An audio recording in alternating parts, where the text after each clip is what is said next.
today, one of the best parts of my job is that I get to read about all kinds of stuff I don't understand, that the scholarly work of faculty all across campus.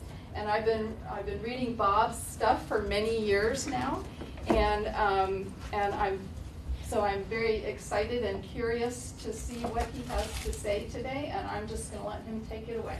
From the English department, I should have said.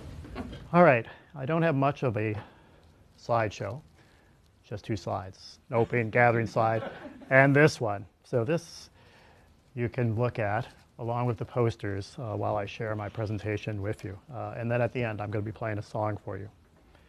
Okay, I first encountered the music of Joy Division during my freshman year, 1979 through 1980, at Wesleyan University in Middletown, Connecticut. At the time, I identified strongly with punk. Listening to Joy Division, I heard the same freshness, urgency, and intensity that attracted me to punk, yet also something transcending the immediacy and directness of punk, conveying, in contrast, a richly resonant sense of both distance and precision, a controlled fury emanating from a fiercely passionate, yet also agonizingly vulnerable exploration of emotional, psychological, physical, and metaphysical extremes. I knew if Joy Division would tour in the United States, I would do whatever I possibly could to see them live. I learned they did plan to come to the US shortly before I was shocked and saddened to read an account in an independent music zine I subscribed and contributed to at the time of the death of Ian Curtis, lyricist, vocalist, and frontman for Joy Division, by suicide on May 18, 1980, at the age of 23. Ever since, I frequently listen to the music of Ian Curtis and Joy Division. It travels with me persistently. Joy Division songs dramatize introspection as fiercely determined and fully committed struggle. What makes this struggle all the more fraught and challenging is it transpires in a mysteriously otherworldly realm where comfortably reassuring borderlines break down. These are borderlines between interior and exterior, subject and object, self and other, protagonist and antagonist, friend and foe, help and hindrance, solidarity and betrayal, complicity and responsibility, hope and despair, health and illness, movement and stasis, past and present, history and myth, the psychological and the sociological, the sacred and the profane, the beautiful and the sublime, the close and the distant, the private and the public, the familiar and the strange, and the living and the dead. Joy Division songs end not with tension resolved, but merely temporarily suspended. The only definite answer they offer us is we need to join this struggle and seek what we can find for ourselves. From early on, listeners noted an unusual amount of space, of separation within this music, appropriate for a multidimensional exploration of isolation. And it is these elements of space and separation Martin Hannett considerably augmented in his production work, adding significant amounts of digital delay and echo, as well as filtering and treating each sound source to narrow and concentrate its timbre, while combining the contributions from Ian Curtis, Bernard Sumner, Peter Hook, and Stephen Morris with studio effects designed to accentuate the trance-like movement into a liminal, preternatural space, a surreal yet proximate realm, rarely engaged so unrelentingly. In the process of composing their music, each of the 4 principals approached the task as if they were performing the lead, but Curtis took the lead in selecting and arranging. Curtis chose which riffs and grooves, which lines and passages, which registers and which styles of playing, including at what pace and what volume to use and where to use these, according to how this all fit with ideas he had in mind for sounds to accompany his lyrics. Curtis was both a conscious and an unconscious myth maker. Inquiring into Ian Curtis, the myth and the music, involves inquiring into metaphorical darknesses in human history and society, and in the condition of being human, especially that of the human social being living in the advanced capitalist, postmodern world. This involves facing, without resorting to self-protective blinders or sentimentalizing illusions, often extraordinarily disturbing incidences of cruelty and violence, as well as of anxiety and alienation. It involves inquiring into intensity and extremity, as well as into the complexities of distance and connection in human social relations. It involves inquiring into anxious to traumatic dimensions of the human quest for meaning, purpose, value, satisfaction, fulfillment, and especially love in this late capitalist postmodern world. And it involves inquiring into interrelations between life and death, between living and dying, between being and nothingness, between self and other, and among past, present, and future. It involves inquiring into surfaces and depths, mysteries and enigmas, complexities and contradictions, and fluidities and variabilities in modes of individual identity, personality, and character. It involves inquiring into what it feels like to struggle and strive for authenticity and integrity in relation to the pull of ambition, popularity, success, and fame. It also involves, on the flip side, inquiring into effective meanings of compassion, empathy, and solidarity. Inquiring into when and where these qualities are under threat, in danger of collapse, on the verge of eclipse, or altogether absent, we recognize and appreciate how indispensable they truly are. Notoriously, Curtis derived the name Joy Division for his band from the name given by the Nazis to concentration camp victims forced to serve as sex slaves for their captors. At times, this association and other oblique references to Nazi Germany at gigs and in promotional materials led observers to imagine a connection between Joy Division, the band, and Nazi-style ideology. But aside from representing typical punk-style critical appropriation and resignification of what a dominant culture finds most frightening and disturbing, and which it has worked the hardest to marginalize, even to repress, in choosing the name Joy Division, Curtis identified himself and his band with the victims, and with the humiliation and pain these victims suffered, as well as with their desire to escape and their fear escape is impossible. One of Ian Curtis's favorite books was John Hartfield's photomontages of the Nazi period. Hartfield's photomontages relentlessly expose and condemn the monstrosity of Nazism. Curtis's and Joy Division's anti-fascism follows in Hartfield's path.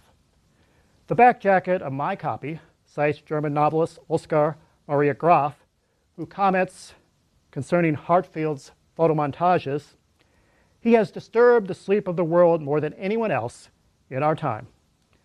The music of Ian Curtis and Joy Division, I suggest, likewise conjures a disturbed sleep, a restless refusal to accept the way things are, or the way things seem is the natural, desirable, or necessary way they should or must be. In the classes I teach, focused on Ian Curtis and Joy Division, we always do, despite the distance in time and space, find multiple points of connection, recognition, and sympathetic to empathetic understanding with what life was like for people like Ian Curtis, Bernard Sumner, Peter Hook, and Stephen Morris, growing up and coming of age in Greater Manchester in the 1970s, a time and a place experiencing a deep sense of socioeconomic and sociopolitical anxiety and insecurity, as well as undergoing a likewise rapid and often highly unsettling extent of technological and cultural change. In addition, we discover and explore points of connection, recognition, and sympathetic to empathetic understanding with Ian Curtis's struggles, striving simultaneously to assume multiple, highly divergent kinds of lifestyles and to maintain multiple, ultimately incompatible kinds of relationships. We likewise discover and explore points of connection, recognition, and sympathetic to empathetic understanding with Curtis's simultaneous drive and ambition on the one hand, and his fear and worry on the other hand, not only about where this drive and ambition might take him, but also about what it might cost.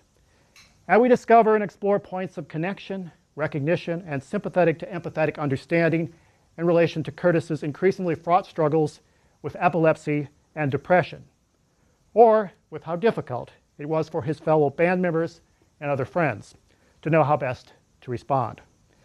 Many of us further discover and explore points of connection, recognition, and sympathetic to empathetic understanding vis-a-vis Ian Curtis's interest in, as well as Joy Division's lyrical and musical resonance with, dark romantic, experimental modernist and postmodernist, and avant-garde literature and art, especially dystopian, and especially manifesting pronounced iconoclastic, miserablist, and/or shock elements. Many other areas of connection, recognition, and sympathetic to empathetic understanding emerge and develop as well, such as Curtis's attraction to glam rock, cosmetia rock, and certainly punk rock, along with the love for listening to and especially playing music all four members of Joy Division shared. Although my classes and I frequently enough move away from concentrating upon details of Curtis's and his bandmates' personal life situations and life experiences, and although Curtis was in retrospect a strikingly enigmatic and indeed shape-shifting figure, yes, we do indeed consider ways in which we know or have known people like Ian Curtis, including perhaps people like ourselves. The same holds true for the rest of the members of the band as well. We engage with Ian Curtis and Joy Division as point of departure for symptomatic inquiries into a wide array of issues in modern to contemporary critical theory and social experience, yet we simultaneously respect Ian Curtis and his bandmates as the human beings they were, and for the concrete relationships they forged with the people who knew them personally and who were personally close to them back when Curtis was alive and his band was still actively making new music. Respecting Ian Curtis requires his life and work not be reduced to one long suicide note. Ian Curtis was a cultural resistance fighter. He confronted metaphorical darknesses in his society and its culture, in the condition of modernity and postmodernity, and he did so because he cared deeply, passionately. Deborah Curtis observed all Ian's spare time was spent reading and thinking about human suffering, and she worried he was becoming unhealthily obsessed with mental and physical pain. But she nonetheless appreciated he was looking for inspiration for his songs, and through his music, through his art, he was striving to dramatize the felt experience of, and thereby protest against, callousness, cruelty, violence, pain, exploitation, alienation, and dehumanization. As Deborah Curtis writes further, Ian's art was crucial to him, and he did not consider songwriting a mere commercial endeavor. So it was unsurprising that he turned to darker, more serious subjects to inspire him. Ian was compassionate, empathetic, and kind, never ostentatious or materialistic. His ability to immerse himself in the thread of another life was easily demonstrated when he read to me, whether it was his lyrics or prose, and that passion continued into his stage presence. Curtis's art resonates with many directions in critical theory and many focal concerns of critical theory. His art can readily be conceived as an exploration of and inquiry into the following two sets of fundamental questions. One, why do I exist? What is the meaning, value, and purpose of my existence? To what extent can I exercise any influence and any control over what this meaning, value, and purpose becomes? How can and how should I attempt to do so? Two, in what ways and to what extent am I responsible for others, for the suffering, hardship, and pain others experience, for the violence and cruelty as well as the injustice and unfairness in the world? What can and what should I do about any of this? Curtis's art can be readily conceived of as well as an exploration of an inquiry into the sense and meaning of alienation, isolation, and loneliness, the position and experience of being a stranger, an outsider, and an outcast, vulnerability, entrapment, anxiety, and fear, and the need to connect, especially intimately, along with the simultaneous difficulty of doing so. Here, once again, the resonance with major directions in modern to contemporary critical theory is enormous. Curtis's art makes sense, moreover, in somewhat more specific terms, as an exploration of the extent to which, and the consequences following from recognition that, the self is an imaginary construct, the subject is simultaneously overwhelmingly unconscious and ineluctably other, desire and anxiety are persistently intrinsically interconnected, the symbolic order and the law of the father are oppressively authoritarian, jouissance is far more terrifying than the common translation as enjoyment can possibly suggest, and intimations and eruptions of the real are recurrently traumatic. At the same time, Curtis's art also makes sense, again in somewhat more specific terms, as the staging of a dramatic encounter with the shocking resilience and metamorphic resurgence of fascist tendencies after the end of World War II and the Holocaust, at the heart of ostensibly democratic, advanced capitalist Western society, including in the guises of friendly fascism and the fascism of everyday life. Ian Curtis and his bandmates, in choosing their name, Joy Division, whether consciously, deliberately, intentionally, or not, propose fascism lives on after the defeat of Nazi Germany and the liberation of the survivors from the concentration camps, and lives on most insidiously as an integral dimension and recurrent tendency within the very same society so frequently and routinely celebrating their victory over fascism. Contrary to an initially prevalent and still common tendency to reduce Ian Curtis to merely a stereotypical, tortured artist, as ultimately simply a troubled and confused young man, such that the tragic circumstances of his death provide, in retrospect, sufficient explanation for all he attempted and accomplished in his life's work, including in his art. Ian Curtis continues to compel new audiences long since his death because his work strongly resonates with major lines of inquiry, engaging interconnections among estrangement, entrapment, madness, and resistance pursued by modern to contemporary critical theorists, as well as writers of literature and producers of other serious works of art. As John Savage comments, summing up Curtis's motivation, accomplishment, and ultimate legacy, Curtis felt himself emerging into a hostile world outside his control. Ian Curtis's great lyrical achievement was to capture the underlying reality of a society in turmoil and to make it both universal and personal. He felt the economic and social restructuring that was occurring in the late 70s and that still casts its malign shadow today. Distilled emotion is the essence of pop music, and just as Joy Division are perfectly poised between white light and dark despair, so Curtis's lyrics oscillate between hopelessness and the possibility of, if not the absolute need for, human connection. Ian Curtis's life and his work transcend the circumstances of his death.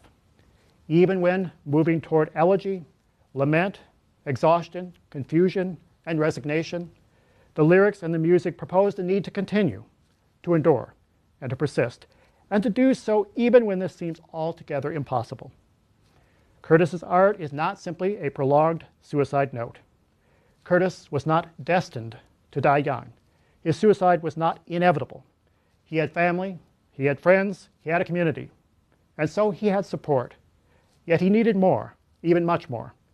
In his personal life, he faced multiple extreme pressures, all of which taken together would have been enough to completely overwhelm just about anyone. And at the same time, he was a fiercely committed artist who maintained extremely high standards and extremely high ambitions for what he sought to come to grips with, to convey, to realize, and to achieve through this art.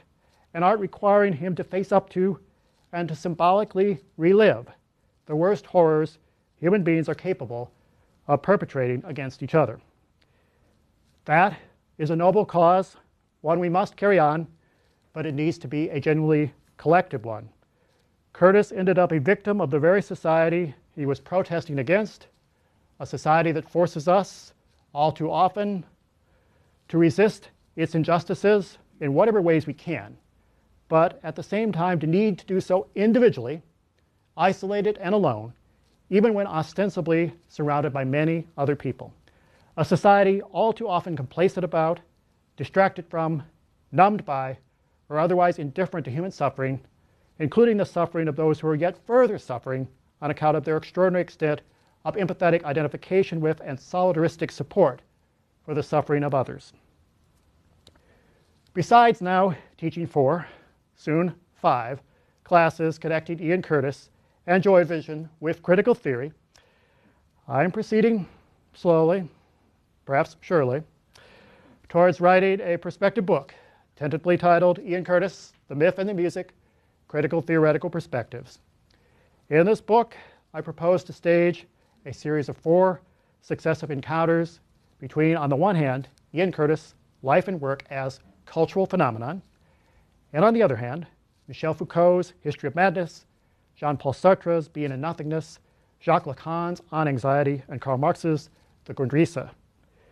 Each of these encounters will concentrate upon a quadrangular series of interrelations among conceptions of alienation in the sense of estrangement, incarceration in the sense of entrapment, madness, and resistance. In this book, closely following Paul Morley's prior example, I approach Curtis as focus of myth, not by way of anti-romantic demythologization, where myth is effectively dismissed by identifying it with primitive reaction and irrational mystification, but rather by way of what Lawrence Koop theorizes as radical typology. Here, myth is critically engaged through a process of progressive remythologization that respects myth as socially symbolic action, as a mode of imaginative liberation, revelation, and disclosure, and which works with myth, approaching myth as malleable and open-ended in a process of convergent exploration and inquiry. From this vantage point, reading myth, mythography, and making myth, mythopoeia, are complementary activities. Years ago, when I first began to pursue sustained intellectual work focused around Ian Curtis and Joy Division, I appreciated and respected Curtis as an artist, but did not imagine he and I were the slightest bit similar. And yet, this process has proven unexpectedly complicated because, as I have proceeded, I have recognized multiple uncanny connections. For instance, I have struggled for a long time with multiple serious, debilitating physical illnesses, and recently I've also recognized, uncannily enough, this includes epilepsy. Nothing like what Ian Curtis suffered, but even Stroh, a striking connection. I've also struggled off and on with serious mental illness as well. Depression, anxiety, and even post-traumatic stress disorder. Engagement with this topic hasn't aggravated either kind of illness for me, but has made me all the more acutely aware what I have so often not been able to do as a result of struggling so hard and so often with each. I perceive from Ian Curtis as I listen to his recorded voice and as I read his written words, while trying to write this book of my own, a tremendous anguish emanating from a guilty recognition of a persistent uncertainty, hesitation, and doubt. And when I recognize this in Curtis's voice and words, doing so does aggravate and accelerate my own uncertainty, hesitation, and doubt. I didn't feel this project was personal in the way it has become back when I first started, but I now feel like I owe a debt of personal responsibility to Ian Curtis to carry on with what he could not. This troubles me. It is a weight, but I will keep on trying, and today's presentation is yet one further affirmation of my commitment to continue to do so. And I'm now going to close this presentation by playing one song.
Are you utilizing critical theory as a lens because it I don't know, I would assume it aligns better with the subversiveness of punk rock music?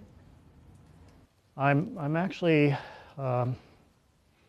doing something like that, but even a little more complicated because I'm using Ian Curtis and Joy Division as kind of a lens in order to read critical theory, and I'm reading critical theory as a lens to make sense of Ian Curtis and Joy Division.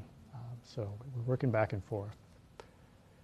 I think this particular musician and the work of his group exemplarizes quite well how popular culture often does deal with issues that strongly connect with the major focuses of critical theory. And it's a good way to appreciate how urgent, relevant, and concrete social and more broadly critical theory can be. Any other? Yeah. Talk a little bit about the book you're writing. You said it was in process. Where are you at? What? I'm sort of at the beginning stages. The previous version of this talk I gave, as some people here will remember, There was, I think, useful recommendation that I also consider this as something of a memoir, which was kind of exciting but also challenging because I hadn't thought of it as a memoir, and I haven't written a memoir before, so that's another aspect of this work that I've been trying to take into account. Yeah, so it very much is a personal work as well as a critical theoretical work, and at the same time I'm trying to write it for a broadly popular audience. I have in mind an audience very much like the students that I teach in the classes focused on Ian Curtis and Joy Division. Do you have trouble, or how do you deal with in a class if you have students who have similar problems with depression and they didn't expect that to be a big part of the course? Well, to begin with, I make sure that they know that that's going to be a part of the course before they sign up for it. Yes, but also, actually, many of the students that I have taught and work with in this class, have had similar kinds of issues in their own lives and in the lives of people close to them. And to be able to talk about it in relationship to Ian Curtis and Joy Division and broader discussions within critical and especially social theory often proves quite helpful in a lot of ways. Not just therapeutic, but also I think enlightening. And I think the fact that I'm very open about my own experiences with many of these issues also I think is helpful. Yeah. But I find that a lot of students are actually interested in exploring these issues in an intellectual way, and I think too often they're shunted aside. Even last night in a very different class, your students were forcefully saying that mental illness is still not talked about enough in our society, and especially in classes in a serious way. So it actually, strangely enough, has not been a problem, but actually been a positive. Any other questions? Yes. Hi, Bob. I just wanted to ask you, this is more about the band and Curtis himself, less the project, but how do you position this group within its scene? Do you see them as outliers of the punk scene? Do you see them as deeply rooted in it? Are they sort of on their own? The kind of intensity you speak of isn't common to many of the punk scene stuff. There's a sort of superficiality to a lot of it as well. And I'd also like to know if Curtis, and I don't know much about it, spoke at all or offered anything about his own influence. Yeah, that's a good question. I don't think that they, for very long, considered themselves punk musicians. They thought they were moving on and doing something new and different. And they're one of the earliest and most influential post-punk groups. So there actually is a lot that's highly divergent, and it became quite clear to members of the group early on in the way that they composed, structured, performed, especially engineered and recorded their music. The stage performances were very different in a lot of ways as well. Curtis, he was often very enigmatic in what interviews he did give, but he was widely read, and he read a lot of modernist to postmodernist and avant-garde literature, explored a lot of art of that kind. He was very much interested in German art rock, as well as punk rock, and glam rock had a big influence on him when he was young. David Bowie was his icon. But yeah, he in particular was quite intellectual, but also a working class intellectual, where that wasn't necessarily always respected, appreciated, or encouraged. And Bernard Sumner, I think in his autobiography writes quite tellingly that he was interested in art from a very early age, fascinated with art, but his teachers discouraged him actively from doing anything with art because they thought people like him, they can't possibly be artists. Well, he's had the last laugh now, but yeah, there wasn't a lot of encouragement for that. Ian Curtis had a blue room in his home where he stayed up all night, reading and writing, drinking lots of coffee, smoking a lot of cigarettes. It wasn't very healthy because up until near the end of his life, he was working full-time at a disability center that actually helped disabled people find jobs. And then, you know, he was practicing and performing and going to gigs, and then he came home and spent time, and he barely slept. Plus, he had severe epilepsy and depression. Could I ask just as a follow-up, do you see any sort of worthy successors to this work today, whether in the pop scene or otherwise, intentionally or otherwise, by those guys? Well, one group that I think reminds me a lot of Joy Division is the Twilight Sad. And I don't know if anybody's heard of the Twilight Sad, but the Twilight Sad will be coming to St. Paul at the end of October, and we're going to be there. And their music is in many ways quite elliptically dark and infused with strange, bizarre, disturbing, but clearly artistically and intellectually elaborate inspirations, as well as what could be personal experiences, what may not.